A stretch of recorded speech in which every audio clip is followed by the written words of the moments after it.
नमस्कार साथियों, मैं मनीष भारती संस्कृति आईएएस में आप सभी का स्वागत करता हूं। साथियों, जैसा कि आप जानते हैं 72वीं बीपीएससी प्रारंभिक परीक्षा की तिथि की घोषणा अब की जा चुकी है और वो 25 अक्टूबर 2026 को होने वाला है।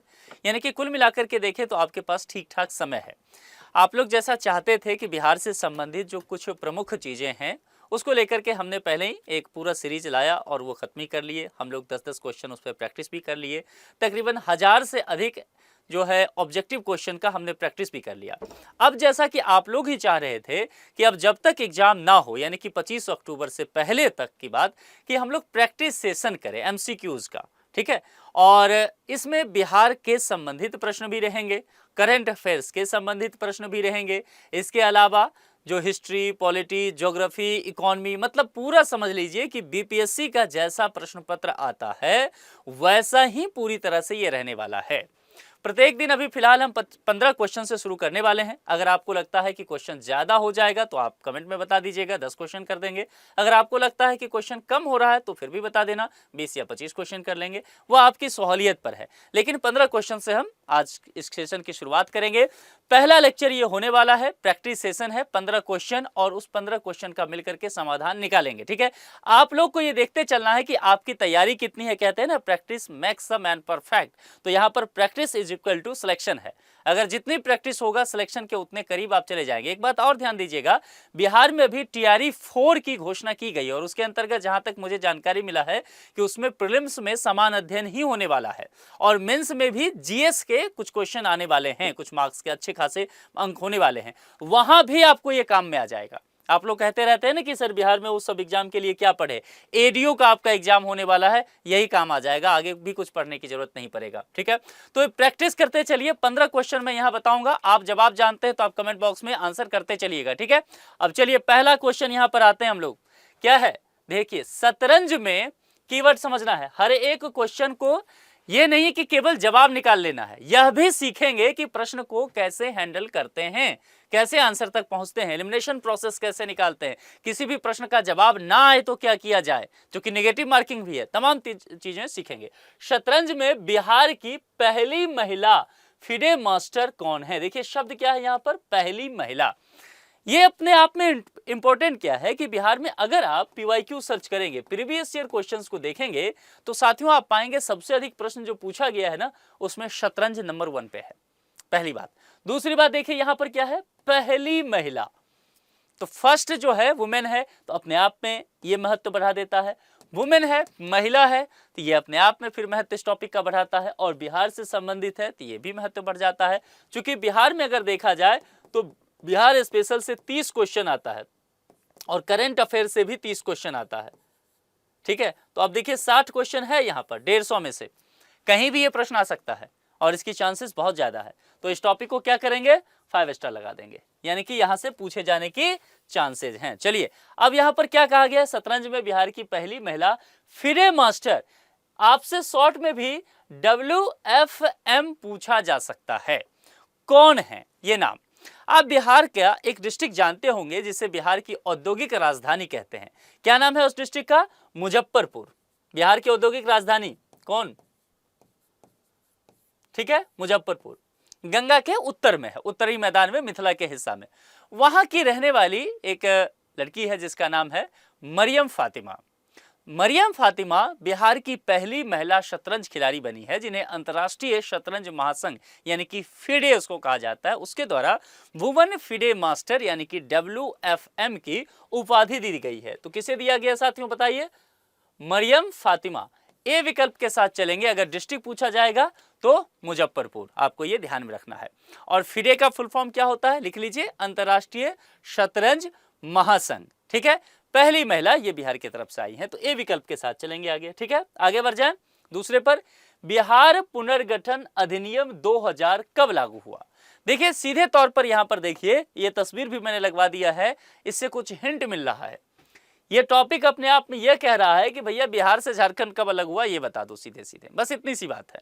और उस समय 3 ऐसे राज्य नए बने थे, मध्य प्रदेश से छत्तीसगढ़ अलग हुआ, उत्तर प्रदेश से उत्तराखंड अलग हुआ और बिहार से झारखंड अलग हुआ। तो मध्य प्रदेश से जो छत्तीसगढ़ अलग हुआ उसका बेस ट्राइबल स्टेट बनाया गया, क्योंकि छत्तीसगढ़ जो है वो आदिवासी बहुल राज्य है। इसी तरह से अगर बिहार की बात करेंगे तो बिहार में झारखंड जो बना वह भी ट्राइबल बेस पे बना, यानी कि झारखंड आदिवासी बहुल राज्य है। ऐसे ही अगर उत्तराखंड की बात करेंगे तो उत्तराखंड में दो फैक्टर चला, एक पहाड़ी राज्य और दूसरा क्या है, ट्राइबल्स, वहां भी आदिवासी पहाड़ी। तो इस वजह से ये तीनों ही राज्य जो है निकल करके सामने आए उस समय 2000 ईस्वी में ही, और ये बड़े राज्य से एक छोटा छोटा राज्य निकला। तो इस तीनों की स्थिति आप ध्यान रखिएगा। अब यहां पर कहा गया है, सीधे तौर पर कहें कि भाई ये बता दो कि ये झारखंड कब बना था, यही बात की गई है ना, इसी को कहा गया बिहार पुनर्गठन अधिनियम 2000। तो पहली बात तो यहीं पर हिंट आ गया, अगर दिमाग लगा लें आप, कि 2000 ईस्वी में ये हुआ। लेकिन एक आपके लिए परेशानी कम नहीं हो रही है, विकल्प में चारों के चारों 2000 है, तो एलिमिनेशन मेथड आप नहीं लगा सकते, तो आगे सोचना पड़ेगा ना, तो आगे सोचना पड़ेगा। तो अगर आपको ध्यान होगा कि 2000 में नवंबर के महीने में ये हुआ था, तो थोड़ा सा काम आपका आसान हो सकता है। इतना याद आ गया तो फिर विकल्प की तरफ देखेंगे, लेकिन है ये बीपीएससी, और बीपीएससी में ये देखा गया है, मैं अक्सर कहता हूं क्लोज ऑप्शन होता है, बहुत नजदीक का ऑप्शन होता है। तो आप यहां पर देखिए नवंबर ही हर जगह है, यानी कि ये भी पैंतरा नहीं चला, एलिमिनेशन मेथड इधर भी नहीं लगेगा। फिर क्या करेंगे, फिर कहने का एक ही तात्पर्य है कि आपको पूरा पता होना चाहिए। तारीख कौन था नवंबर में, 15, यानी कि 15 नवंबर 2000 ईस्वी को बिहार से, बिहार का एक दक्षिणी हिस्सा जो साउथ का एरिया है बिहार का, छोटा नागपुर के पठार वाला हिस्सा जो इस तरफ कोडरमा वगैरह से, ये देखिए यहाँ पर जो डिस्ट्रिक्ट है, जैसे यहाँ पर कैमूर है, यहाँ पर रोहतास है, इसी तरह से औरंगाबाद, गया जी, नवादा, है ना, इस तरह से हम आगे बढ़ रहे हैं। तो ये जो इसके बाद की स्थिति है, जैसे यहाँ पर कोडरमा वगैरह आपको देखने को मिलेगा, तो ये पूरा एरिया को अलग कर दिया गया। ऐसे भागलपुर वाले, ये भागलपुर है इधर यहाँ पे, तो भागलपुर वाले इस एरिया को यहाँ से काट के इधर अलग कर दिया गया। तो ये एरिया जो देवघर वगैरह आप जाते हैं वो सब झारखंड में आ गया है। वो अगर आप समानता के तौर पे देखें तो वो मिथिला का हिस्सा है, लेकिन वो 6 डिस्ट्रिक्ट जो मिथिला का है उसको काट करके यहाँ पर दे दिया गया था झारखंड को, और बाकी ये जो ट्राइबल्स ग्रुप है ये भी झारखंड में चला गया। तो ये सब कब हो रहा है, 15 नवंबर 2000 को, और झारखंड फिर वहां पर बिहार का जो दक्षिणी हिस्सा है एक नए राज्य के रूप में हमारे सामने निकल करके आता है, और वो बिहार पुनर्गठन अधिनियम 2000 के आधार पर ही हुआ। तो अब विकल्प कौन होगा, देखिए जरा, 15 नवंबर 2000, सी विकल्प के साथ चलेंगे। कोई दिक्कत समझने में, कोई दिक्कत हो, कोई परेशानी हो, लगे कि कुछ भी दिक्कत है, कुछ और बताया जाना चाहिए, कमेंट बॉक्स में बेहिचक लिखिएगा। अगले दिन हम उसको देखेंगे, मैं खुद पढ़ूंगा आपका कमेंट और आपके नाम के साथ बताऊंगा, और अगले दिन फिर हम चर्चा करेंगे उस पर, ठीक है, लेकिन अच्छे से तैयारी करना है। तीसरे पर आइए, तीसरा क्वेश्चन जो है ना, इसको 5 स्टार लगा दीजिए, ये इंपॉर्टेंट है। देखिए क्या है क्वेश्चन, पढ़िए जरा। Doctor APJ Abdul Kalam science city, हमारे देश के पूर्व राष्ट्रपति रहे हैं missile man doctor APJ Abdul Kalam, उनके नाम पर एक शहर बसाया गया। और ये शहर कैसा, समझिए, शहर मतलब ये नहीं कि वो शहर पूरा हो गया, बहुत सारी सुविधाएं और वो सब नहीं, शहर का तात्पर्य है सिटी है, इसीलिए कह रहा हूं साइंस सिटी, यानी कि विज्ञान से जुड़ा हुआ एक जगह जिसे साइंस सिटी कहा गया है। तमाम तरह के इनोवेशन, रिसर्च, R&D जिसको कहते हैं, रिसर्च एंड डेवलपमेंट, इन तमाम चीजों को बढ़ावा दिया जाएगा यहाँ पर। और यह कहा गया है कि यह किस स्थान पर किया गया है, ठीक है, ठीक से फिर से समझिए। Doctor APJ Abdul Kalam science city का उद्घाटन किस स्थान पर किया गया। आपसे ये सब नहीं कहा गया है कि बिहार है या भारत है या कोई अन्य राज्य है, कुछ नहीं बताया गया है, सिर्फ स्थान पूछा गया है, जिसमें बेंगलुरु भी दिया है, पटना भी है, पूर्णिया भी है, रोहतास भी है। तो 3 जगह यहां पर दिया गया है विकल्प में, वह बिहार का है, 3 डिस्ट्रिक्ट और 1 बेंगलुरु है। तो अगर आपको बिल्कुल आइडिया ना हो तो आप एलिमिनेशन मेथड से बेंगलुरु को टाटा बाय बाय तो कर ही सकते हैं कि भाई साहब आप हमें ठीक नहीं लगते हैं, क्योंकि आप जो है यहाँ पर एक बाहर के हैं। बीपीएससी है तो संभव है बिहार ही ज्यादातर एग्जाम में रह सकता है, बिहार के डिस्ट्रिक्ट, तो हम पटना, पूर्णिया और रोहतास के साथ जाएंगे, यह हो सकता है। थोड़ी सी अगर आप न्यूज वगैरह पर ध्यान रखें या आप थोड़ा सा लॉजिक लगाएं, रिस्क लें, तो आप समझेंगे कि बिहार में जो शहरीकरण का दर सबसे अधिक एक डिस्ट्रिक्ट में हुआ, एक शहर में हुआ, वो पटना ही हुआ। और साइंस सिटी निर्माण करने की बात की गई तो कोई और जगह नहीं, वो बिहार की राजधानी पटना का ही चयन किया गया। तो इस लिहाज से साथियों पटना यहां पर आपको विकल्प के तौर पर आता हुआ दिखेगा। अब यहां पर कुछ चीजें और आपसे पूछी जाएगी, जो कि मामला पटना तक जाकर के ही नहीं रुकेगा। ये बीपीएससी है और प्रीवियस ईयर क्वेश्चन पेपर अगर आपने देखा है, ज्यादा नहीं, लास्ट 15 ईयर्स का अगर आपने एनालिसिस किया है तो आप ये समझ जाएंगे कि बीपीएससी कितना फैक्ट आपसे पूछ सकता है।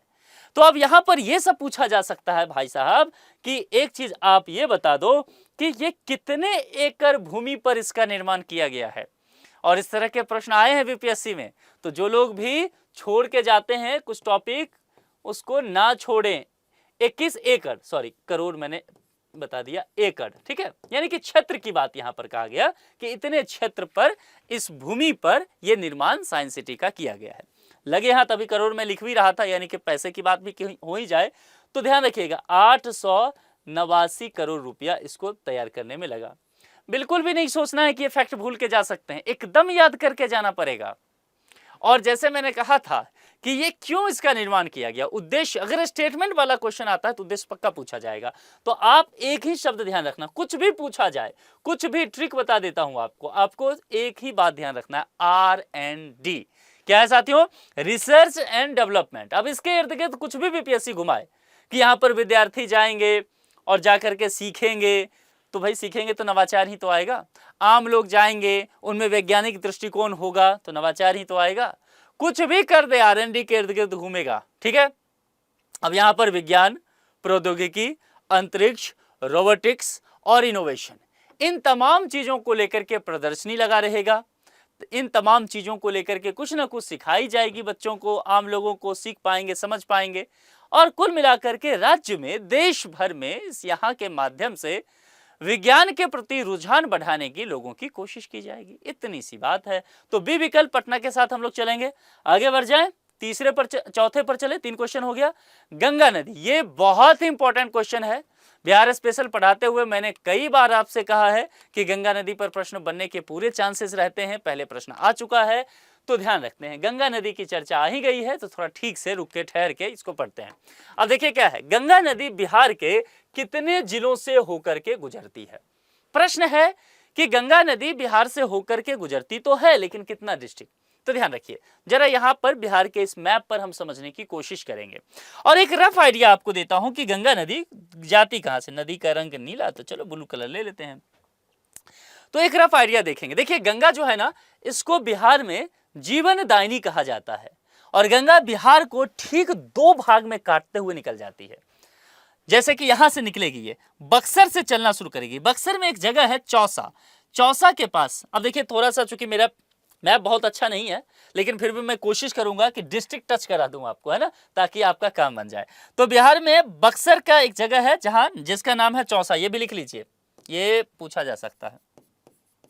चौसा ये जगह है और ये कहां पर आता है?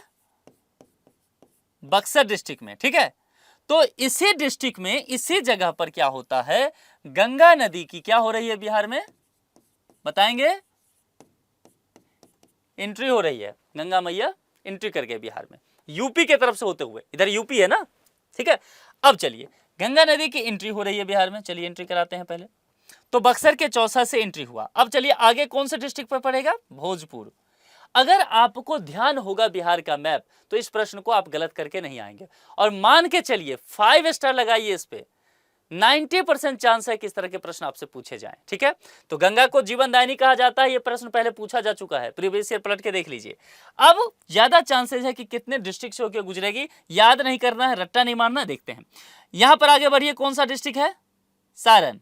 सारण के आगे बढ़िए कौन सा है? भोजपुर। पटना आगे बढ़ेंगे, कौन सा है? समस्तीपुर। इसके बाद आगे देखेंगे बेगूसराय।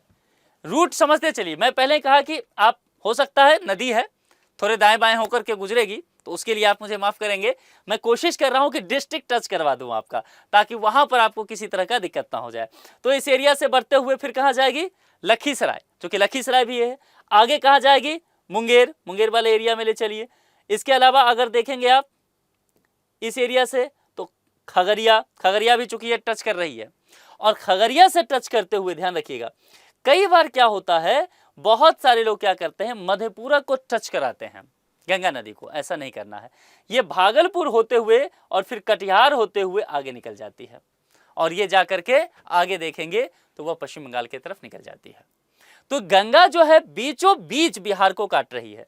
तो इस वजह से क्या हो रहा है कि इसके इर्द गिर्द, गंगा के इर्द गिर्द जो है, ये जितने भी डिस्ट्रिक्ट हैं, ये सब जो टच करेंगे यही आपसे पूछा गया है कि कितने जिले से होकर के। देखिए प्रश्न कितना अच्छा है, इसलिए मैंने कहा ऐसे प्रश्न पूछे जा सकते हैं और पूछे जाएंगे आपसे, क्योंकि गंगा जीवनदायिनी नदी है, कोसी बिहार का शोक है, ये सब पूछा जा चुका है। नदियों पर प्रश्न बचा नहीं है बीपीएससी के पास, ये भी देखना है ना। क्वेश्चन बैंक ऐसा ही तैयार होता है कि नदियों पर ढेर सारे क्वेश्चन बन के रखे होते हैं, वहां से उठा दिया जाता है। तो पहले बहुत सारी नदियों पे आ चुका है, तो ये अब डिस्ट्रिक्ट वाला नंबर बनता है। अब गिनेंगे हम लोग, ठीक है, कि कितने नदी हैं। चलिए गिनती करना शुरू कीजिए मेरे साथ साथ। आप कौन सा कलर लूं, एकदम चमके, ये वाला ले लेते हैं, ठीक है। अब देखिए बक्सर क्या हो गया, एक डिस्ट्रिक्ट हुआ। भोजपुर दूसरा डिस्ट्रिक्ट हो गया, गिनिए मेरे साथ। सारण कितना डिस्ट्रिक्ट हुआ, तीसरा। पटना चौथा, वैशाली पांचवा, ठीक है। इसके अलावा ये पटना ही आ रहा है, तो समस्तीपुर हो गया छठा, बेगूसराय सातवां, इसके अलावा लखीसराय जो है आठवां, इसके अलावा मुंगेर नौवां, खगड़िया 10वां, भागलपुर 11वां, कटिहार 12वां। बिहार में कितने डिस्ट्रिक्ट है बताएंगे जरा। बिहार में कुल डिस्ट्रिक्ट की संख्या 38 है प्रशासनिक दृष्टिकोण से, और पुलिसिया डिस्ट्रिक्ट होता है, पता है ना, यानी कि पुलिस के जो मुख्यालय वगैरह होते हैं उसके आधार पर भी डिस्ट्रिक्ट का निर्माण किया जाता है। तो उसके आधार पर 2 डिस्ट्रिक्ट और बढ़ जाता है बिहार का। ये पुलिसिया डिस्ट्रिक्ट है, फिर से बता देता हूं, प्रशासनिक दृष्टिकोण से 38 ही है, लेकिन पुलिस जो अपना एडमिनिस्ट्रेशन का काम करती है तो +2, तो उसके हिसाब से अगर आता है कि अगर सामान्य डिस्ट्रिक्ट और प्लस पुलिस का जोड़ के तो 40 पे जाएगा। कई जगह इस तरह के कंफ्यूजन रहे हैं लोगों को, है ना। तो 38 और 2 अलग से, ये उस हिसाब से। तो 38 डिस्ट्रिक्ट में से 12 डिस्ट्रिक्ट से गंगा नदी होकर के टच करे। गंगा के फ्लो पर थोड़ा सा ध्यान नहीं दीजिएगा, मैं डिस्ट्रिक्ट बस टच करा रहा था आपको, बाकी मैप पर आपको ये अच्छे से दिख जाएगा। तो देखिए विकल्प क्या है, 12 है ना। चलिए तो सी विकल्प के साथ जाइए। इन 12 जिलों से होकर के गंगा नदी निकलती है। चौसा बक्सर के पास, इधर भागलपुर से कटिहार वाले एरिया से होकर के ये एग्जिट करती है। ठीक, आगे बढ़ जाएं। चलिए बिहार विधानसभा चुनाव क्या है, ये बिहार विधानसभा चुनाव 2025 जो भी हुआ के लिए बेहतरीन चुनाव प्रबंधन श्रेणी में बेस्ट डिस्ट्रिक्ट इलेक्शन अवार्ड किसे मिला। ये अच्छा प्रश्न है, इसको 5 स्टार लगाइए। देखिए क्या हुआ, क्यों कह रहा हूं 5 स्टार, थोड़ा लॉजिक को भी समझना है। बिहार से ही साथियों एसआईआर का काम शुरू हुआ, वोटर कार्ड के शुद्धिकरण का काम, है ना। और इस वजह से यह मामला कहां चला गया, सुप्रीम कोर्ट में। सुप्रीम कोर्ट ने किसे कटघरे में खड़ा कर दिया, इलेक्शन कमीशन ऑफ इंडिया को। और यहां ध्यान रखिएगा, एक क्वेश्चन और बता देता हूं, पहले 11 डॉक्यूमेंट थे, बाद में आधार कार्ड जोड़ा गया, अब 12 डॉक्यूमेंट के आधार पर एसआईआर का काम होता है, आधार कार्ड इंक्लूड है। ये अपने आप में एक टॉपिक बता दिया मैंने आपको। ठीक, अब समझिए इस टॉपिक को। चूंकि यहां पर इलेक्शन कमीशन की बड़ी किरकिरी हुई इस पूरे चुनाव के दौरान, बहुत प्रश्न उठे इस पे, तो इलेक्शन कमीशन से डायरेक्ट ना प्रश्न पूछ करके इससे संबंधित बिहार में जो डिस्ट्रिक्ट वगैरह का काम हुआ है उन तमाम चीजों से एक प्रश्न बन सकता है, और उसके लिए सबसे बेहतर टॉपिक ये है। तो इस टॉपिक को इसलिए मैंने कहा कि आप इसको 5 स्टार लगाइए। चलिए अब जरा हम लोग देखेंगे कि इस टॉपिक में क्या है। बिहार विधानसभा चुनाव 2025, इतनी बात समझ में आ गया। चुनाव प्रबंधन श्रेणी, ये इंपॉर्टेंट है। इलेक्शन मैनेजमेंट कैटेगरी, ये ध्यान रखना है, नहीं तो गलती करेंगे। क्यों गलती करेंगे अभी मैं बताऊंगा। बेस्ट डिस्ट्रिक्ट इलेक्शन अवार्ड, किस डिस्ट्रिक्ट को, किस जिला को बेस्ट इलेक्शन डिस्ट्रिक्ट अवार्ड घोषित किया गया। 4 विकल्प हैं, मधुबनी, पूर्णिया, पटना, जहानाबाद। अब आपको बताऊं गलती करने के चांसेस क्यों हैं, क्योंकि इस 4 में से 3 डिस्ट्रिक्ट है जिसको कोई ना कोई अवार्ड मिला है। ठीक है, चलिए वो भी हिंट दे देता हूं। जैसे मधुबनी की चर्चा करेंगे, मधुबनी को भी एक अवार्ड मिला है, पूर्णिया को भी एक अवार्ड मिला है, पटना को भी अवार्ड मिला है। जहानाबाद को बस निकाल दीजिए, तो बाकी ये 3 जो है वो शंका के दायरे में आ गया, शक की सुई इस पर घूम रही है। ठीक है, तो आप ढूंढिए इस 3 में से कौन होने वाला है। तो जो बिहार विधानसभा चुनाव 2025 हुआ था, उसमें शानदार काम करने के लिए भारत निर्वाचन आयोग यानी कि इलेक्शन कमीशन ऑफ इंडिया ने राज्य के कुछ जिलों को बेस्ट डिस्ट्रिक्ट इलेक्शन अवार्ड घोषित किया, मतलब उसके लिए चुना, जिसमें से कैटेगरी क्या था देखिए, तो चुनाव प्रबंधन श्रेणी यानी कि चुनाव प्रबंधन और लॉजिस्टिक के लिए एक अवार्ड दिया गया। और वो अवार्ड जिस डिस्ट्रिक्ट को गया साथियों, उस डिस्ट्रिक्ट का नाम कुछ और नहीं बल्कि पूर्णिया है। तो बी विकल्प के साथ। लेकिन ध्यान रखना है, मिला है 3 डिस्ट्रिक्ट को इस तरह की चीजें, ठीक है, लेकिन पूर्णिया को चुनाव प्रबंधन श्रेणी में। अगला डिस्ट्रिक्ट क्या है फिर, पटना को भी एक अवार्ड मिला है। और पटना को क्या अवार्ड मिला है, देखिए यहां पर मैंने पहले ही बता रखा है कि एसआईआर का काम हुआ। तो एसआईआर में क्या काम था, वोटर जो फर्जी थे हटा दिया, नए वोटर को जोड़ दिया, पुराने वोटर हैं जो मृत्यु हो गया, जिनकी मृत्यु हो गई नाम हटा दिया, ये सारे काम हुए। तो पटना को जो है नए तरीकों से मतदाताओं को जागरूक करने, उनके नाम वगैरह को जोड़ने, इलेक्शन के लिए उनको उत्साहित करने, कुल मिलाकर के एक शब्द कहूं तो अवेयरनेस, चुनाव के प्रति जागरूकता लाने के लिए नवाचार श्रेणी एक आया, इनोवेशन कैटेगरी, उसके लिए एक दिया गया उसको एक अवार्ड, किसको, पटना को। ये किसके लिए, लिख लीजिए, इसी प्रश्न में बता देता हूं, आगे फिर आप मुझे मत पूछना कि सर अलग से बता दो। पटना को नवाचार श्रेणी रख लो और इसको आप अवेयरनेस के लिए, चलो यहां पर मैं लिख देता हूं जागरूकता के लिए, काम बन जाएगा। ठीक, अब एक डिस्ट्रिक्ट बन जाता है, इसका बता ही दिया, पूर्णिया को चुनाव प्रबंधन श्रेणी। मधुबनी, मैंने कहा था कि मधुबनी को भी मिला। अब मधुबनी का एरिया देखिए क्या है, ठीक से समझिए। एक मैप इससे पहले बताया था ना, हाँ ठीक है, बिहार का मैप है। चलिए यहां से काम बन जाएगा अपना। मधुबनी देखिए यहां पर है। अब देखिए जरा कि मधुबनी किस एरिया में पड़ता है। मैंने कहा था गंगा दो भाग में बिहार को बांट देती है, उत्तरी मैदान, उत्तर का क्षेत्र बिहार का, ये एरिया उत्तर का क्षेत्र बिहार का क्या है, मिथिला। और मिथिला में कौन सी भाषा बोली जाती है, कौन सी, मैथिली। बस यहीं रुक जाना है। तो हुआ क्या कि यहां पर मधुबनी के जो है डिस्ट्रिक्ट, इसने एक बड़ा नायाब काम किया। नायाब काम किया जो बिहार विधानसभा चुनाव 2025 हुआ, इसमें स्थानीय भाषा जो मैथिली है इसका इन्होंने प्रयोग किया कि चुनाव में ट्रेनिंग कैसे दिया जाए लोगों को। ये अपने तरह का एक अनोखा प्रयास था और इस प्रयास के लिए इसको इलेक्शन कमीशन इंडिया ने एक पुरस्कार दिया। अब बताइए पुरस्कार किस श्रेणी में मिला, स्थानीय मैथिली भाषा में चुनाव ट्रेनिंग देने के लिए मैथिली को। ठीक है, तो यहां पर आप समझ गए ना, ट्रेनिंग और किस भाषा के लिए, मैथिली। क्लियर है। चलिए, तो मधुबनी भी हो गया, पूर्णिया पटना सब बता दिया। इस प्रश्न का जवाब पूर्णिया था। क्लियर। तो एक टॉपिक को अपने को पढ़ना है ना, तो उसमें से कई चीजें निकाल लेनी है, जो हमारी जरूरत का सब निकाल लेंगे। आगे, बिहार लोक सेवा आयोग बीपीएससी का गठन कब हुआ। देखिए वैसे इस तरह के प्रश्न ज्यादा नहीं पूछे जाएंगे आपसे, मैं ये मान के चलता हूं, लेकिन ऐसा नहीं है कि बीपीएससी ने ऐसे ये प्रश्न पूछा नहीं है। बीपीएससी पहले ये प्रश्न पूछ चुकी है, तो ये जो प्रश्न है वो बीपीएससी में बहुत पहले आया हुआ है। ठीक है, तो चांसेस रह सकता है। अब पहला लेक्चर है तो मैंने कहा कि प्रीवियस ईयर के कुछ क्वेश्चन को इसमें शामिल कर लिया जाए, जिसमें से एक मैंडेटरी होता है, क्यों छोड़ के चलेंगे। अगर पूछ लिया जाए, बीपीएससी का मन कर जाए तो भाई ठीक है, आपको हम जानते हैं, जवाब दे लेंगे, आसानी है। तो यहां पर है बिहार लोक सेवा आयोग बीपीएससी का गठन कब हुआ। जरा यहां पर देखिए साथियों, क्या है, कुछ समझ में आया इस विकल्प में, क्या बातें मैंने यहां लिखवाया है, क्या कहा गया है, कुछ आइडिया लगा। देखिए कई बार क्या होता है, जब कब पूछा जाता है ना, तो हम केवल क्या करते हैं, ईयर जानते हैं, हमें लगता है कि ईयर याद कर लो, 1950, 45, 44 कुछ भी होगा, बात खत्म। फिर क्या करते हैं हम, जो थोड़े से इंटेलिजेंट लोग होते हैं, कहते हैं यार मंथ भी याद कर लो, नवंबर 50 में, सितंबर 49 में, ये सब चलेगा। अगला क्या होता है, डेट। जो पूरी तैयारी है वो डेट, मंथ और ईयर, ये होना चाहिए। और इसीलिए मैं ये कह रहा हूं कि बीपीएससी का PYQ देखेंगे तो वो ये पैटर्न फॉलो करती है, वो डेट, मंथ, ईयर के साथ पूछती है, क्लोज ऑप्शन जाता है बीपीएससी में। इसीलिए ये सॉल्व करने का ये मकसद केवल नहीं है कि प्रश्न का आंसर जान लेना, परीक्षा किस हिसाब से है। 25 अक्टूबर को जब आप प्रीलिम्स देने बैठेंगे, वो 2 घंटा कयामत का जो होगा आपका, उस कयामत के 2 घंटे में आप झेल कैसे पाएंगे, इसके लिए तैयारी करनी है।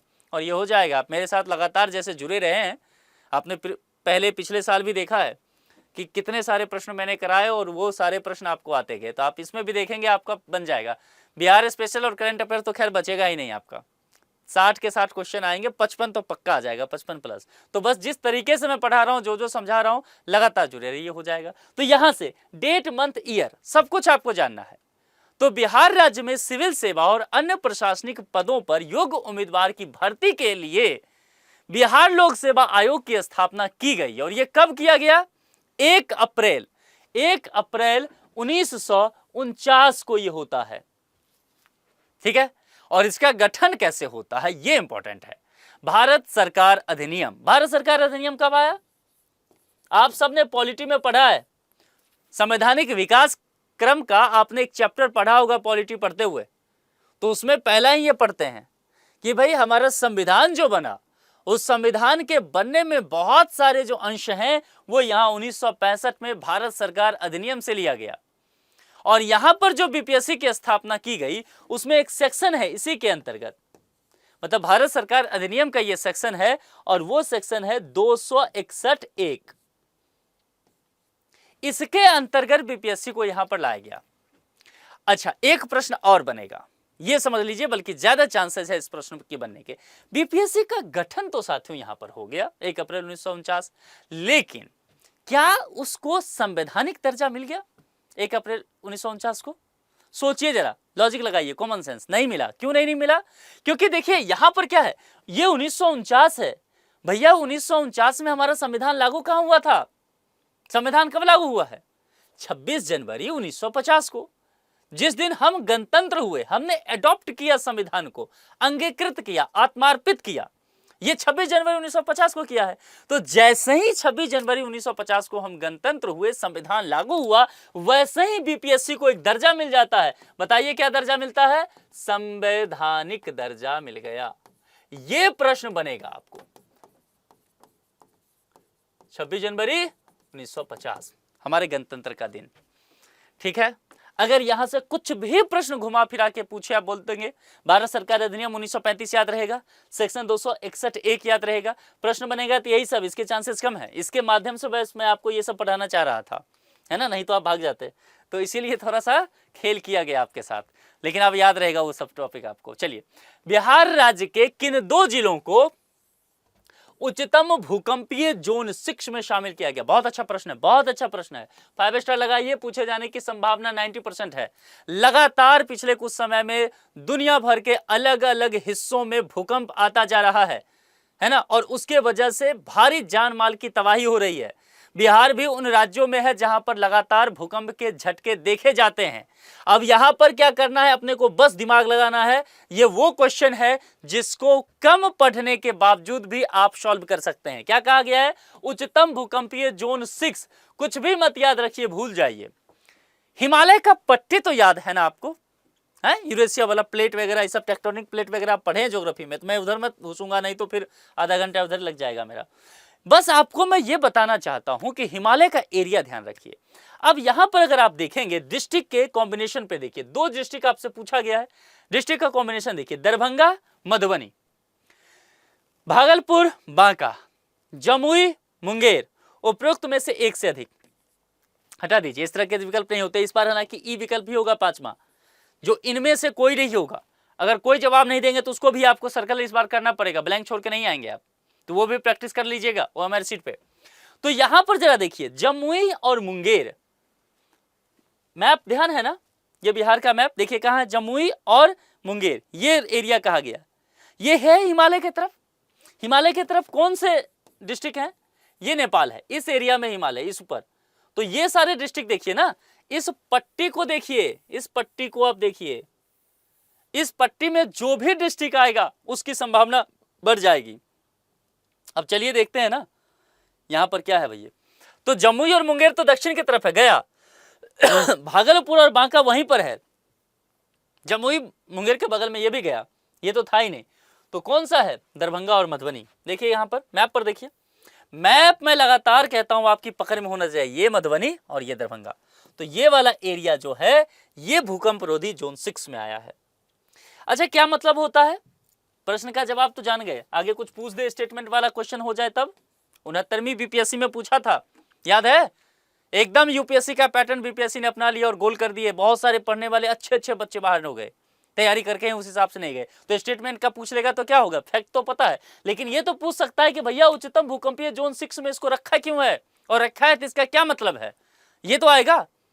तो सबसे पहले समझिए, जोन 6 जो होता है, कोई भी एरिया अगर भूकंपीय जोन में आ गया तो कहने का तात्पर्य है कि इस क्षेत्र में जोखिम अत्यधिक हो जाएगा भूकंप का, तो राहत बचाव कार्य पहले से करके आपको रखना पड़ेगा। ठीक है।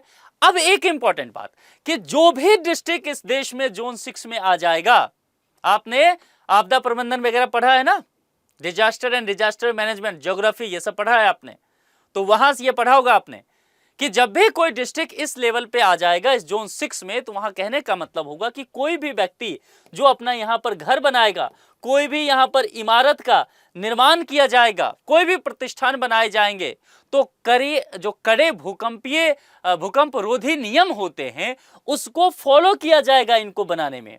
अगर इसके फॉलो किए बगैर आप घर बनाते हैं, इमारत तैयार किया जाता है, तो आगे चल करके उसे अवैध घोषित किया जा सकता है। क्लियर है? 8वें पे आ जाए। 1855, मैं देखते ही कह रहा हूं कि 5 स्टार लगा दो इसको, आगे कहता हूं क्यों। 1855 के प्रसिद्ध संथाल विद्रोह, समझ में आया? संथाल विद्रोह की चर्चा कर दिया, और ये एसटी से ध्यान रखिएगा, शेड्यूल्ड ट्राइब से है। किसकी याद में मनाए जाने वाला हूल दिवस पर हर साल किस तारीख को आता है? संथाल दिवस की याद में मनाया जाने वाला हूल दिवस, तारीख आपसे पूछा गया है। ये विकल्प आसान है, टॉपिक इंपॉर्टेंट है। अब यहां पर समझिए, जो आपको दिया गया है ये हूल दिवस जो है वो 30 जून को होता है, आप लोगों ने पढ़ा ही होगा। और चूंकि अब 1855 लिखा हुआ ही है तो यहां पर लिख दीजिए, बीपीएससी है, डेट मंथ ईयर, ऐसा ही पढ़ना है। कोई भी व्यक्ति छात्र जो है केवल अगर ईयर करके आते तो मैं कहता हूं आपकी तैयारी अधूरी है, मंथ करके आते अधूरी है।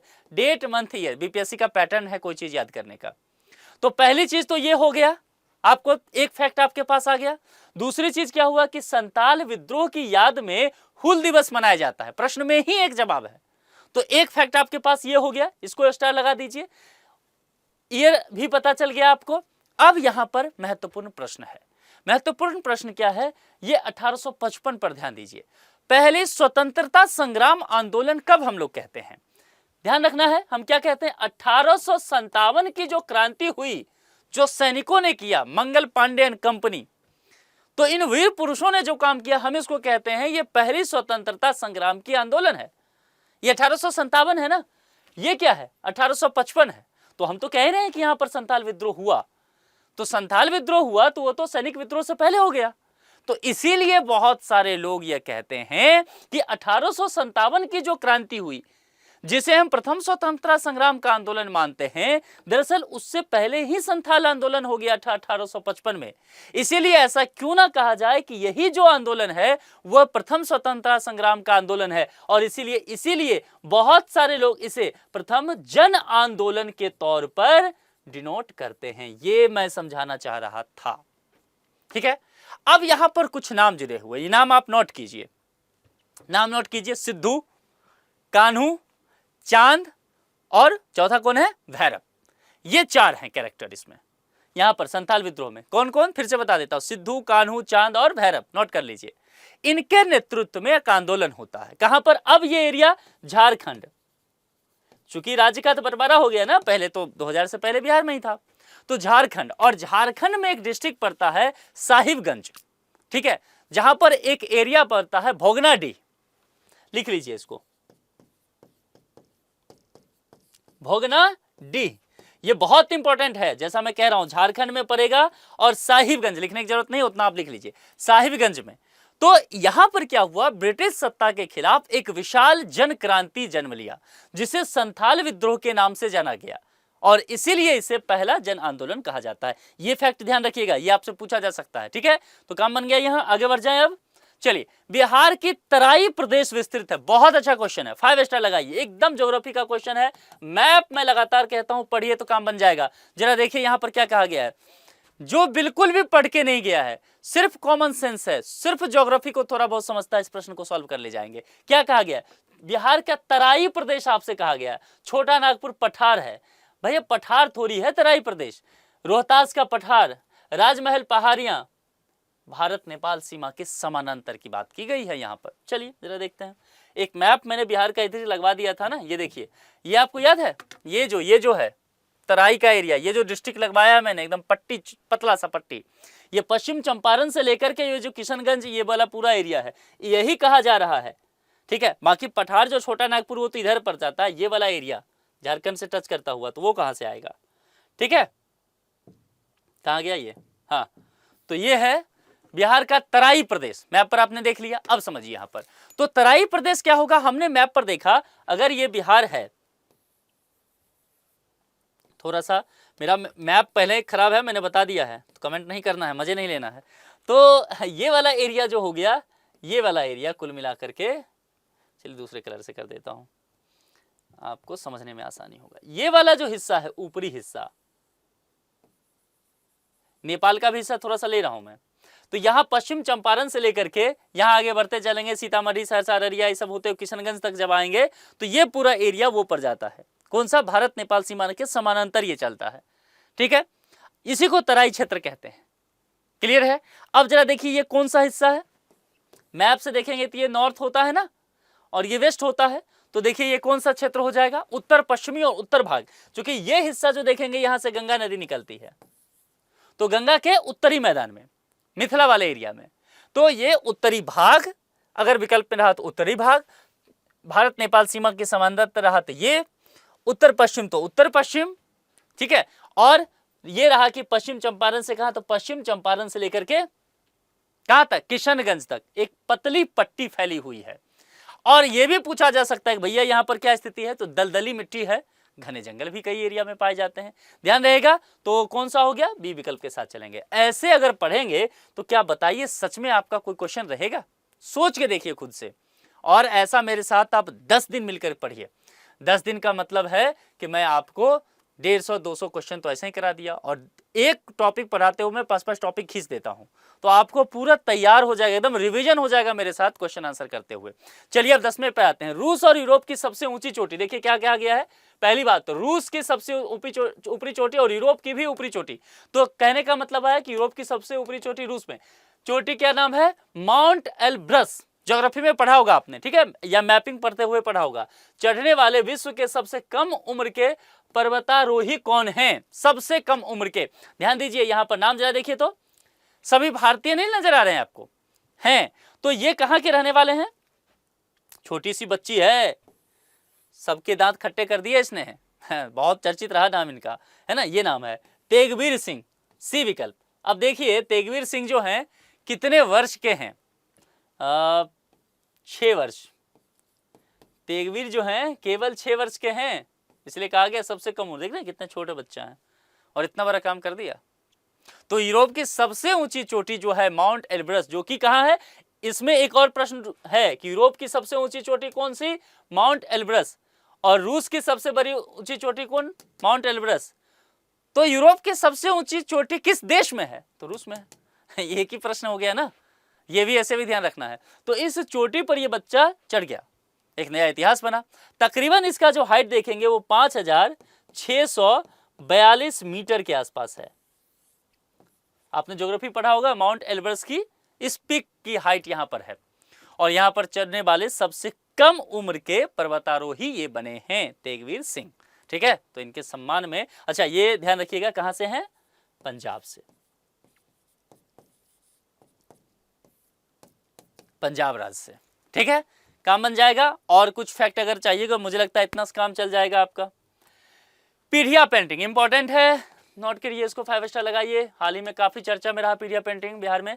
पीढ़िया पेंटिंग मुख्यतः किस अवसर पर बनाई जाती है? एक फेस्टिवल के तौर पर कह सकते हैं, पीढ़िया पर्व होता है, एक सांस्कृतिक पर्व कह सकते हैं। यानी कि एरिया पहले नोट कर लीजिए आप। एक डिस्ट्रिक्ट का नाम सुने होंगे भोजपुर, हालांकि कई बार आरा का क्षेत्र कह सकता है, भोजपुर डिस्ट्रिक्ट का नाम है। इस डिस्ट्रिक्ट का हेडक्वार्टर जो साथियों है वो है आरा में। बिहार में कई ऐसे डिस्ट्रिक्ट हैं जिसका हेडक्वार्टर दूसरे शहर में, जैसे वैशाली डिस्ट्रिक्ट है, हेडक्वार्टर कहाँ है? हाजीपुर में। तो ये चीज कई जगह देखने को मिलेगा, यही स्थिति यहाँ भोजपुर में है। तो डिस्ट्रिक्ट का नाम भोजपुर, हेडक्वार्टर आरा। तो आपसे ये भी अगर पूछा जाए तो गड़बड़ नहीं करना है। तो भोजपुर क्षेत्र में गोवर्धन पूजा के समय एक पर्व होता है जिस पर्व को कहते हैं पीढ़िया पर्व। और यह पर्व जो होता है भाई बहन, जैसे रक्षाबंधन टाइप नहीं होता है, यह गोवर्धन पूजा के समय होता है। तो भाई बहन के प्रेम का प्रतीक माना जाता है। और इसमें जो है ग्रामीण महिला जो इस क्षेत्र की होती हैं, ग्रामीण महिलाएं इस क्षेत्र की जो होंगी वह क्या करेगी? प्राकृतिक रंगों से यह कला दीवार पर उकेरती हैं। प्राकृतिक रंग, जैसे अगर पीला कलर करना है पेंटिंग में तो क्या करें? क्या है ये? पीढ़िया पेंटिंग है ना। तो येलो कलर करना है तो हल्दी हो गया ना, ग्रीन करना है तो वो पेड़ पौधे के पत्ते हो गए। तो इस तरह से प्राकृतिक कलर का इस्तेमाल इसमें किया जाता है। और ये कला जो है देखिए दीवारों पर कैसे उकेरा जाता है, ये इसी को कहा गया पीढ़िया पेंटिंग। ठीक है, ये देखिएगा भोजपुर क्षेत्र में महिलाओं, ग्रामीण महिलाओं के द्वारा, बहुत इंपॉर्टेंट है, कुछ भी पूछा जा सकता है इस पे। तो कई सारे फैक्ट मैंने आपको बता दिया है। प्राकृतिक रंग अपने तरफ से लिख लीजिए, दीवार पर उकेरा जाता है अपने तरफ से लिख लीजिए।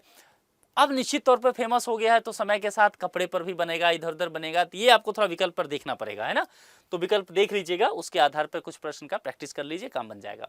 हाँ, ये भी इंपॉर्टेंट है, पटना उच्च न्यायालय से पूछा गया ना, इंपॉर्टेंट है। पटना उच्च न्यायालय की मुख्य न्यायाधीश नियुक्त होने वाली दूसरी महिला न्यायाधीश कौन है? प्रश्न पर ध्यान दीजिए, क्या पूछा गया है? दूसरी शब्द यहां पर है। ठीक है, तो न्यायमूर्ति मीनाक्षी मदन राय जो हैं, ये पटना उच्च न्यायालय की दूसरी महिला मुख्य न्यायाधीश यानी कि चीफ जस्टिस बनी थी। और यहां पर देखेंगे तो इससे पहले ये पूछा जा सकता है कि कहां, किस हाईकोर्ट की न्यायाधीश के रूप में कार्यरत थी, तो उसका नाम है सिक्किम। ठीक है, तो ये ए विकल्प के साथ आगे बढ़े। कांटी ताप विद्युत परियोजना किस डिस्ट्रिक्ट में है? कुछ ताप विद्युत परियोजना है जिसको मैंने आपसे बताया भी था कि बिहार में कहां का विद्युत परियोजना है, उसके अंतर्गत मैंने आपको बताया था, बहुत फेमस है, तो मुझे बहुत कुछ करना है नहीं। और मुजफ्फरपुर डिस्ट्रिक्ट में पड़ता है, जिसको बिहार की औद्योगिक राजधानी भी कही जाती है। ये कांटी जो है, बस इसके बारे में मुझे एक चीज बताना है, ये मुजफ्फरपुर डिस्ट्रिक्ट का एक प्रमुख है, नहीं प्रखंड, हाँ प्रमुख तो वहां पर वो होता है ना, पद होता है प्रखंड में जो होता है, एक प्रखंड है जिसको इंग्लिश में जिसको ब्लॉक कहते हैं, होता है ना ब्लॉक डेवलपमेंट ऑफिसर, बीडीओ, तो ब्लॉक को हिंदी में प्रखंड बोलते हैं। और प्रखंड में जो राजनीतिक प्रमुख मतलब मुखिया होते हैं उसको प्रमुख कहते हैं, ऐसे समझिए। बिहार में पंचायती राज का वो स्ट्रक्चर है, पॉलिटी पढ़ते वक्त आपने पढ़ा होगा। चलिए, तो कांटी क्या हो गया? एक प्रखंड हो गया जो मुजफ्फरपुर डिस्ट्रिक्ट में है, और वहीं पर ताप विद्युत परियोजना है। चलिए, मुझे लगे हाथ बता दीजिए किस एरिया को बिजली सप्लाई करेगा? उत्तरी क्षेत्र को। अरे भैया, मुजफ्फरपुर है ना गंगा के उधर, तो मिथिला वाले क्षेत्र में नहीं है, ऐसे सोचना है, कॉमन सेंस लगाना है। चलिए, बिहार सरकार के मुख्यमंत्री कलाकार पेंशन योजना के तहत कम से कम 10 साल सेवा देने वाले कलाकारों को हर महीने कितनी पेंशन दी जाएगी? 3 स्टार लगा दीजिए। मुझे लग रहा था पिछले साल भी आ सकता है, नहीं आया था, लेकिन चलो ठीक है। मुख्यमंत्री कलाकार पेंशन योजना, बहुत सारी बातें तो इसके अंतर्गत इसने कह ही दिया कि, है ना, कि कम से कम 10 साल जो लोग किसी भी उस कला के क्षेत्र में अपना योगदान देंगे उनको पेंशन दिया जाएगा। ये मुख्यमंत्री कलाकार पेंशन योजना का एक कह सकते हैं कि उद्देश्य है। अब यहां पर कहा गया है कि कितनी राशि दी जाएगी, पैसा कितना मिलेगा, तो वो जो है दिया गया है 3000। बिहार सरकार द्वारा यह शुरू किया गया है, यानी कि कला के क्षेत्र में योगदान देने वाले जो लोग हैं उसको थोड़ा सा आर्थिक सहायता दिया जाए, सम्मान दिया जाए। 50 वर्ष से अधिक के होने चाहिए, ये यहां पर नहीं है ना, तो लिख दीजिए 50 वर्ष से अधिक के होने चाहिए। ये एक कह सकते हैं टर्म एंड कंडीशन इसमें है। तो इस क्षेत्र में 10 वर्ष तक का लगातार जो योगदान दिए 3000 रुपया जिनको, अच्छा 3000 रुपया क्या है? पर मंथ है, ईयर नहीं, यहाँ है ना, हाँ महीना है, हर महीना। ठीक है, इस पर ध्यान दीजिएगा, क्योंकि ईयर भी पूछा जा सकता है और गलत कर लेंगे आप, तो सी विकल्प। आगे बढ़ जाए। ये प्रश्न थोड़ा देखिए, ये स्टेटमेंट वाला है, थोड़ा कह सकते हैं यूपीएससी के स्टाइल का है, क्योंकि 69वीं बीपीएससी में क्या हुआ था, अगर आप प्रीवियस ईयर क्वेश्चन पेपर देखते हैं, मैं मान के चल रहा हूं कि आप में से तमाम लोग जो हैं प्रीवियस ईयर क्वेश्चन पेपर को देख रहे हैं, तो 69वीं बीपीएससी में इस तरह के पैटर्न का प्रश्न था जो यूपीएससी का पैटर्न अपना लिया, जैसा कि यूपी पीसीएस ने भी अपनाया है वैसा ही। तो इस प्रश्न को देखिए, थोड़ा सा आपका काम बन जाएगा है। चलिए देखते हैं, विज्ञान एवं प्रौद्योगिकी मंत्रालय की इंस्पायर पुरस्कार योजना। ओके, अब देखिए, सबसे पहले बात पहले ही कह दिया कि विज्ञान और प्रौद्योगिकी मंत्रालय को अलग से निकालिए। इसके विषय में कह दिया कि एक इंस्पायर पुरस्कार योजना है जो विज्ञान एवं प्रौद्योगिकी मंत्रालय के द्वारा कराया जाता है। कहाँ के विज्ञान एवं प्रौद्योगिकी मंत्रालय? बिहार सरकार नहीं, भारत सरकार, इंडियन गवर्नमेंट। ठीक है, जिलों की रैंकिंग योजना में जिलों की रैंकिंग के संबंध में निम्नलिखित कथनों पर विचार कीजिए। तो 2-3 बात तो ऊपर पता चल गया क्वेश्चन में ही, अब हम लोग विचार करेंगे, बढ़िया से विचार करेंगे। चलिए विचार करते हैं। क्या कहा गया? मुजफ्फरपुर जिले ने प्रथम स्थान किया, तो मुजफ्फरपुर पे हमारी नजर रहेगी और ये फर्स्ट किया है, बहुत बढ़िया। देखते हैं, बेंगलुरु अर्बन शब्द पे ध्यान रखना है, 2nd डिवीजन इसको आया है, मतलब दूसरा स्थान अध्ययन किया है। ओके, और वैशाली भी बिहार में ही एक डिस्ट्रिक्ट है जिसका हेडक्वार्टर मैंने कहा हाजीपुर है, तो इसने कहा कि भाई ये 3rd किया, तीसरा स्थान आया था। फिर कहा गया उपरोक्त में से कौन से कथन सही है? कथन सही है, पुछल्ले शब्द पे ध्यान देना है, सही। और फिर इस तरह से 4 सेट बना दिया आपको। ओके, इस बार 5वां भी रहेगा, ठीक है, मतलब ई विकल्प रहेगा आपको, इनमें से कोई नहीं। तो अब देखते हैं काम की बात। तो सबसे पहले ये इंस्पायर पुरस्कार योजना हम लोग देख लें हैं। तो यहां पर एक चीज तो आपको पहले समझ में आ गया कि विज्ञान एवं प्रौद्योगिकी मंत्रालय के द्वारा किया गया इंस्पायर पुरस्कार योजना चलता है। इंस्पायर पुरस्कार योजना दरअसल है क्या, इसका उद्देश्य क्या है? जो छात्र हैं स्कूल में पढ़ने वाले, उनके अंतर्गत वैज्ञानिक सोच डेवलप किया जाए, अनुसंधान की प्रवृत्ति बढ़ाया जाए, नवाचार को प्रोत्साहित किया जाए। और इसके लिए अगर देखेंगे तो क्लास 6 से 10 तक के जो बच्चे होते हैं कक्षा के, उनको पैसा दिया जाता है ना, रिसर्च वगैरह करने के लिए। और एक तरह से कह सकते हैं थोड़ी बहुत आर्थिक मदद की जाती है। और ये आर्थिक मदद एक तरह से देखा जाए तो कुछ राशि के तौर पे शुरुआत, हालांकि 10,000 फाइनली दिया जाता है, कई बार राशि बढ़ाई जा सकती है, तो वो लगभग उस लेवल तक आप देखेंगे, ठीक है। अब इसमें देखेंगे तो क्या क्या किया गया है। तो पहली बात है, क्या मुजफ्फरपुर जिले को इंस्पायर अवार्ड मानक जो है देश भर में प्रथम स्थान प्राप्त किया है? जवाब है सही, इसको फर्स्ट रैंक मिला है। अब देखना है क्या बेंगलुरु अर्बन ने दूसरा स्थान प्राप्त किया है? तो यहां पर देखेंगे इस सूची में कर्नाटक का जो बेंगलुरु अर्बन है दूसरे स्थान पर आता है। और दूसरे स्थान पर जो विचार आए हैं वो तकरीबन 7,000 के आसपास, जहां मैं याद कर पा रहा हूं, मेरे ख्याल से ये 7306 आइडिया आया, मतलब बच्चे ने आइडिया भेजा इस मंत्रालय के पास, इतने बच्चों ने, इनोवेशन का आइडिया है ना विज्ञान से संबंधित। तो ये तकरीबन दूसरा स्थान पर रहा। वैशाली तीसरा स्थान, यानी कि ये सही है, ठीक है। वैशाली जो कहा जा रहा है वो तीसरा स्थान पर रहा। ये गलत है, क्योंकि वैशाली तीसरा तो नहीं रहा था, और रहा था ये छठा पे। हाँ, ये 6th पोजीशन आया था, तब भी अच्छी बात है, बिहार का 2 डिस्ट्रिक्ट बढ़िया किया। तो ये गलत है, मतलब ये स्टेटमेंट गलत है, ये दोनों सही है, पहला और दूसरा। तो कौन सा कथन सही है? पहला और दूसरा। हाँ, यहां गया ना, तो ए विकल्प यहां पर सही होगा। ऐसे सॉल्व करिए। आइडिया कितने भेजेंगे? अच्छा, मुजफ्फरपुर जिले का भी देख लीजिए, क्योंकि रैंक तो उसी के आधार पर आया। बेंगलुरु का 7306 के आसपास आया, और जो मुजफ्फरपुर का आ गया है आइडिया इस बार विज्ञान मंत्रालय के पास, वो देखेंगे तो 7403 के आसपास ये आइडिया यहां पर था, ठीक है। तो फर्स्ट और सेकंड, ओके। तो ये कंप्लीट हो गया। 6 से 10 कक्षा वाले बच्चों को 10,000 रुपया इसमें दिया जाता है वैज्ञानिक सोच डेवलप करने के लिए, R&D पे फोकस करने के लिए, प्रोजेक्ट एग्जीबिशन वगैरह बनाने के लिए। एक बात मैं आपको बताऊं, मैं भी अपने स्कूल के दिनों में वो स्टूडेंट रहा हूं जिसे इंस्पायर अवार्ड मिला हुआ है। मैंने चूंकि मैकेनिकल इंजीनियरिंग बाद में किया, और इंस्पायर अवार्ड मुझे जब मनमोहन सिंह प्रधानमंत्री थे तब मिला था। उस वक्त मैं क्लास 9th में था, और जब 12 में आया तो मेरा प्रोजेक्ट जो है डिस्ट्रिक्ट पे टॉप किया, बिहार स्टेट में मैं टॉप किया था प्रोजेक्ट में। और फिर ये बढ़ते बढ़ते कहा, मैं नेशनल लेवल पे मुझे बुलाया गया था 2012 में, और उस वक्त देश के प्रेसिडेंट जो थे प्रणब मुखर्जी साहब थे। तो प्रगति मैदान में एग्जीबिशन लगा। मैं पहली बार दिल्ली तभी आया था, और मुझे भारत सरकार ने दिल्ली बुलाया था, यही विज्ञान एवं प्रौद्योगिकी मंत्रालय ने, और पूरा बुकलेट वगैरह में मेरा पब्लिश हुआ था रिसर्च पेपर, जो मशरूम पर मैंने स्टडी किया था, रिसर्च किया था मखाना अनुसंधान केंद्र दरभंगा के साथ मिलकर के, जो अब जिसे राष्ट्रीय मखाना अनुसंधान केंद्र दरभंगा घोषित कर दिया गया है। ये भी एक क्वेश्चन आपके लिए मिल गया है, इस बार के केंद्रीय बजट में ये कर दिया गया है, तो ये भी ध्यान रखना है। तो मैं भी इसका लाभ लेने वाला एक स्टूडेंट रहा हूं अपने स्कूल के दिनों में, और रिसर्च के लिए, वैज्ञानिक अनुसंधान करने के लिए मिला जाता, और इसके बाद मुझे पूर्व राष्ट्रपति डॉक्टर APJ अब्दुल कलाम से भी मुझे मिलवाया गया था। तो इंस्पायर अवार्ड का मेरे जीवन में बहुत योगदान रहा है, ठीक है। चलिए, पुरानी चीजें मुझे भी अपने स्कूल के दिनों का याद आ गया आपको पढ़ाते पढ़ाते, अच्छी बात है। तो इसका ए विकल्प यहां पर होगा। वैशाली अच्छा काम किया है, 6ठे नंबर पर है, लेकिन तीसरे पर नहीं रहा, इसीलिए ये गलत जवाब हो जाएगा। तो ए विकल्प यहां पर। तो साथियों, आज हमने क्या किया, 15 क्वेश्चन सॉल्व किया। आप लोग मुझे लिख करके बताइए कमेंट बॉक्स में कि आपको ये लेक्चर कैसा लगा। क्या आप इसमें और कुछ जोड़ना चाहते हैं, घटाना चाहते हैं, कुछ और सुधार करना चाहते हैं? पूरा आपके हवाले है ये सेशन, ठीक है। कैसे चलाना है, क्योंकि जब तक आपका एग्जाम नहीं हो जाता इस सेशन को हम बढ़ाने वाले हैं।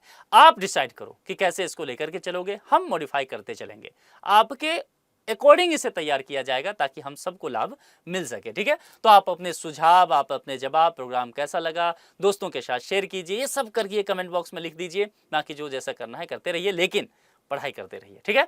तो आज के लिए इतना ही। जुड़ने के लिए आप सभी का बहुत बहुत शुक्रिया, और चैनल को सब्सक्राइब नहीं किया है तो अभी तक संस्कृति PCS चैनल को सब्सक्राइब जरूर कर लीजिए। Thank you so much.